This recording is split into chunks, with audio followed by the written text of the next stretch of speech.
I'm Mary Ellen Geist from Detroit Public Television's Great Lakes Bureau, GreatLakesNow.org. We are here with John Hartig as you say goodbye to decades of work on an incredible historic project. Let's just start with you and what you do, and say your name and your title. My name is John Hartig, and I'm the former refuge manager for the Detroit River International Wildlife Refuge. And how long did you hold that position? I held that position for 14 years. Wow. And what did you do before that? Like, just give us some of your background. Yeah, I started out working at the University of Michigan at Great Lakes Research Division.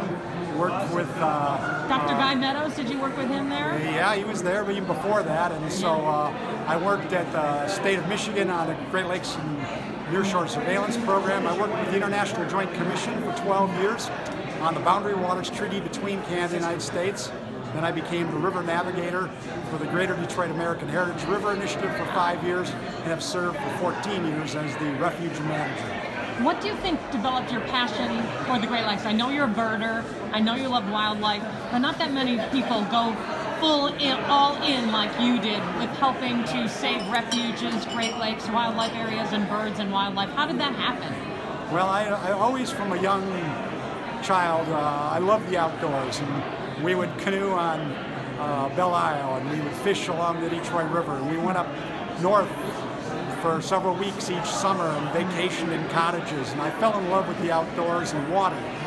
And then growing up in the late 60s, you know, the Rouge River caught on fire and all the pollution, and I couldn't understand that contrast between up north in pristine waters and down here, and why could that be? And it's almost a product of Earth Day in 1970. I was a high school student, and I got interested in it and wanted to go away to school. So I just kept going to school, and I wanted to make a difference. My parents believed strongly in a stewardship ethic, taught us that, and I've just tried to live that out wherever I've been. You have written books on the Great Lakes. Tell me about those books. What are the titles? What have you written? I've written 4 books. One called Under Wraps, towards grassroots ecological democracy in the Great Lakes Basin, on the cleanup of the most polluted areas of the Great Lakes. I wrote a book called Honoring Our Detroit River, Caring for Our Home, on the American Heritage River Initiative and its counterpart in Canada, the Canadian Heritage River Initiative. I wrote a book called Burning Rivers, on 4 rivers that caught on fire and that have been transformed into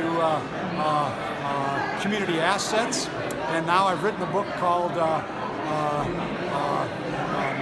On the Refuge, on bringing conservation to cities. And that book is out right now? Yes, that's out. You can get that on Amazon right now. And my next book is going to be on a waterfront porch. How Detroit is transforming its industrial waterfront to a gathering place for people and wildlife.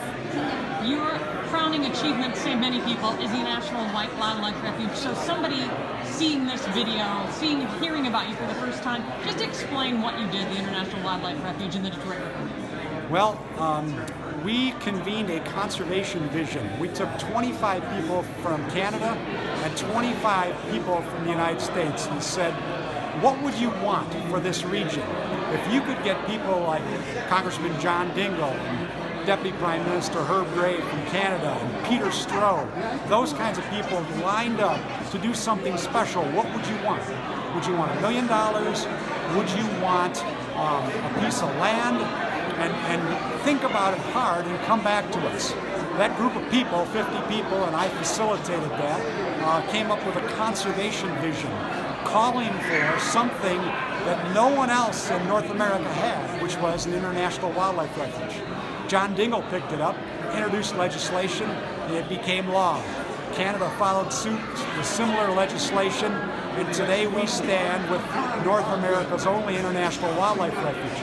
But the most important thing about that vision was so critical, but the most important thing is that 80% of all the people in the United States and Canada now live in urban areas.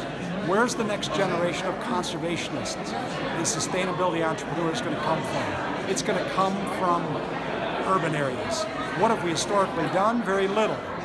So what I have been so fortunate to be part of is bringing conservation to cities and making nature a part of everyday urban life to inspire this next generation of conservationists.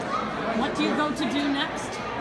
I am going to become a Fulbright scholar at the Balsillie School of International Affairs in Waterloo, Ontario. And I'm going to be working between Canada and the United States on looking at what has been achieved and learned through 32 years of cleanup of these most polluted areas called areas of concern, and leading an effort to champion sustaining funding through Great Lakes Restoration Initiative and the Canadian counterpart called the Great Lakes Protection Initiative to finish the job and to leave a legacy for future generations. Thank you so much, and congratulations from Detroit Public Television's Great Lakes Bureau, GreatLakesNow.org. Thank you so much.